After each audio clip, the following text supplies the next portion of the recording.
Nah, untuk step ketiga, itu kalian sahabat pemula itu jangan tergiur dengan thumbnail maupun judul para pendahulu-pendahulu ya, karena tidak sedikit judulnya itu judul menipu bagi saya. Jadi sisanya ya tergantung Anda ya. Untuk kelanjutannya kurang lebih seperti ini.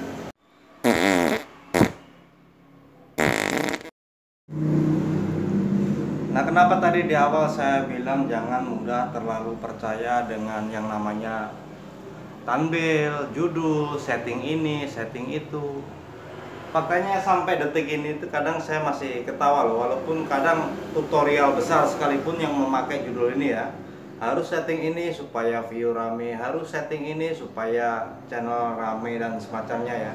Tapi faktanya ketika dia membuat statement seperti itu pada judul maupun thumbnail dan dibandingkan dengan view yang dia peroleh, itu kadang-kadang nggak sinkron gitu.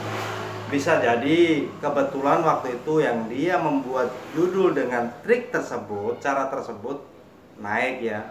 Tapi untuk tahun berikutnya ataupun bulan berikutnya dia bikin dengan judul yang sama, mungkin divariasi sedikit tapi hasilnya beda dengan view sebelumnya. Itu yang dimaksud dengan thumbnail maupun judul hoax ya. Faktanya dengan bentuk settingan maupun SEO segala macam itu ya, optimasi dan bla bla bla ya, bagi saya itu hanya kecil kemungkinan. Yang aslinya ataupun faktanya sebuah konten rame itu asal apa, kunci utamanya itu ya ada pada konten kalian masing-masing nantinya. Kecuali kalau yang udah siap dengan persiapan yang bisa viral, itu mungkin mereka sudah menyusun ataupun sudah berpengalaman sebelumnya di YouTube ya. Kemudian membuat channel kedua atau ketiga dan seterusnya, dia terapkan di channel tersebut dengan konsepnya, dengan persiapannya. Ya itu ya, makanya viralnya cepat ya, naiknya cepat. Beda lah kalau kita pemula yang benar-benar awam, itu beda lagi kawan. Jadi kita wajib membangun komunitas di channel YouTuber pemula ini sendiri. Buat kalian yang mau membangun channelnya ya, caranya bagaimana ya, bangun komunitas dengan maupun sub ataupun penonton yang benar-benar menyukai channelmu. Jadi setiap komennya ya dibalas, mungkin ada pertanyaan di kolom komentar bisa dibuatkan kontennya untuk kedepannya, dan masih banyak lagi ya. Intinya kita sebagai kreator jangan mengutamakan keegoisan kita dalam berkonten. Udah gitu aja sebenarnya kalau versi saya. Dan utamakan konten kalian itu ada manfaat bagi penonton. Manfaat itu banyak ya, bukan sebatas kualitas. Yang dimaksud kualitas itu sebenarnya kalau menurut saya ya itu manfaat sebuah konten, entah itu hiburan, pemecah solusi, ataupun hal-hal unik lainnya yang mungkin membawa luapan-luapan perasaan antara si kreator tersebut sama penonton. Kurang lebih seperti itu saja untuk membangun komunitasnya ya. Dan itu pun lambat laun nantinya juga akan bisa mendapatkan rekomendasi dari YouTube sendiri. Dan di sini ya, meskipun view saya kecil, tapi banyak dari hasil penelusuran cara penonton menemukan video saya itu kebanyakan yang rekomendasi YouTube ya. Walaupun kecil-kecil itu saya telateni saja kawan. Jadi istilahnya kalau kita buka kedai ataupun kios dan semacamnya itu kan belum tentu kita buka sekaligus langsung rame kan. Beda ya. Jadi mungkin pelanggan baru banyak, tapi pelanggan tetap ini yang wajib kita wajib kita pahami nantinya ya. Jadi tidak sebatas sub for sub, karena ke sub for sub itu kebanyakan. Itu yang membuat kadang saya ini males ya. Maunya dikunjungin duluan, kalau nggak dikunjungin duluan nggak mau mengunjungi itu loh. Jadi tapi versi sub for sub ini bagusnya untuk yang sebelum monet atau masih mengejar 1000 subscribe ya. Jadi istilahnya untuk saling bantu untuk tahap awalnya ya. Tapi di sisi lain kita juga jangan terlalu ketergantungan terhadap cara sub for sub tersebut gitu loh. Jadi ada yang bilang ini ya masih pro kontra sih. Itu yang di sana, yang di jauh di sana, yang pakde itu ya, itu katanya begini, kalau kita nggak sub for sub terus mau sampai kapan, apa istilahnya, channel kita itu akan bertahan di YouTube dan semacamnya ya. Nah sedangkan kita di YouTube ini kan sebagai konten kreator ya, bukan memonitor ya. Jadi ya kebetulan kalau mungkin bagi yang pengangguran ya sah-sah saja, terserah itu ya. Tapi versi orang itu dan persepsi orang itu kan masing-masing beda. Ada yang cuma sebatas menyuguhkan konten, dan ada juga yang bertukar view gitu. Itu pilihan, sebenarnya pilihan kalau bagi saya.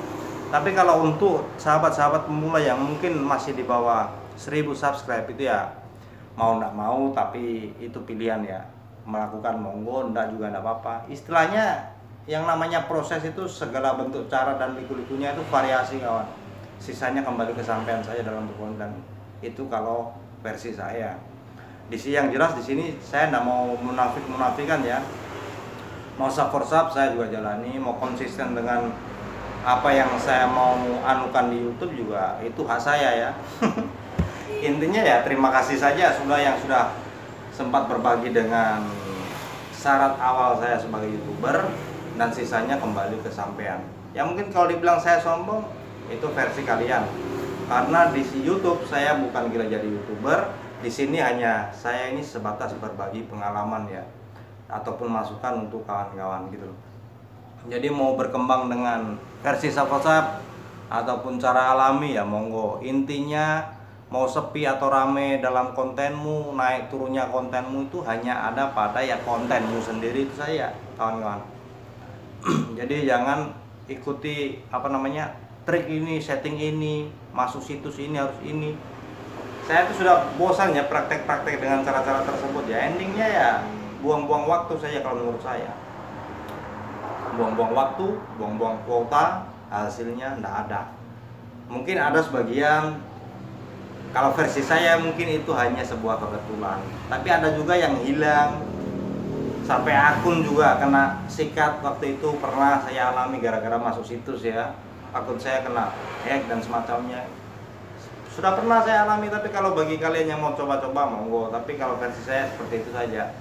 Bangun komunitas kecil pada sebuah channelmu dulu, lambat laun pasti itu ada. Yang penting utamakan manfaat dari kontenmu dan target siapa penontonmu. Udah gitu aja kok. Sisanya sesuaikan dengan apa namanya level-levelnya ya, dari pertama konten, kedua, ketiga, keempat dan seterusnya. Itu kalau bisa berkaitan dulu. Itu tujuannya untuk membentuk algoritma pada channel kawan-kawan nantinya. Jadi kalau algoritma pada istilahnya tema awal kita konten itu masih berkaitan, jadi dari sistem YouTube itu membaca konten kita untuk menyebarluaskan, mencarikan penontonnya dan semacamnya, untuk istilahnya mencarikan penonton yang tepat untuk video kita itu masuk gitu loh.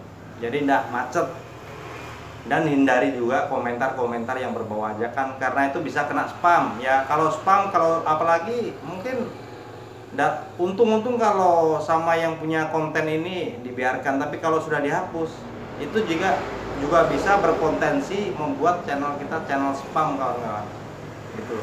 Makanya algoritma ataupun istilahnya YouTube mau merekomendasikan video kita juga akhirnya ikut-ikutan macet gara-gara komentar-komentar tersebut gitu. Jadi kurang lebih begitu saja ya untuk step ketiganya ya.